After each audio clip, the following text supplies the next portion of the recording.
Когда Дженнифер Скотт хоронила своего мужа, Даниэла, ей казалось, что ее жизнь окончена. Они прожили вместе 16 лет, пережили трудные времена, потерю работы, болезни и даже пожар в доме.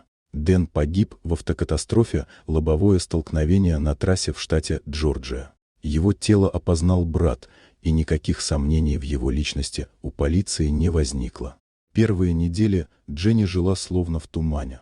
Все напоминало о нем. Старая куртка на вешалке, недопитая кружка на кухне, пароль от компьютера, который он никогда не менял. Она пыталась восстановить контроль над жизнью, оформляя документы и разбирая его личные вещи.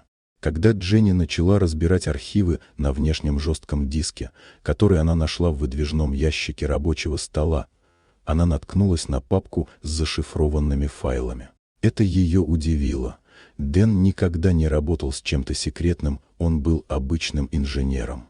Сначала она не придавала этому значения, но позже, с помощью общего знакомого, получила доступ к содержимому. Там были отсканированные документы, электронные билеты, банковские переводы и несколько фотографий. На них был изображен Дэн живой уже после даты его смерти. Дата на снимке и геометка говорили, что фото сделано в Мексике. Шок сменился растущим подозрением. Дженни связалась с частным детективом, и спустя 3 недели он подтвердил невероятно.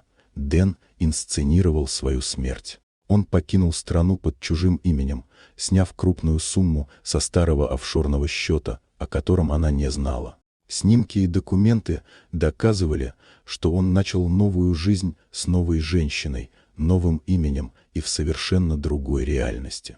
Для Дженни это стало не только личной трагедией, но и вызовом. Она подала заявление в полицию, и дело получило огласку.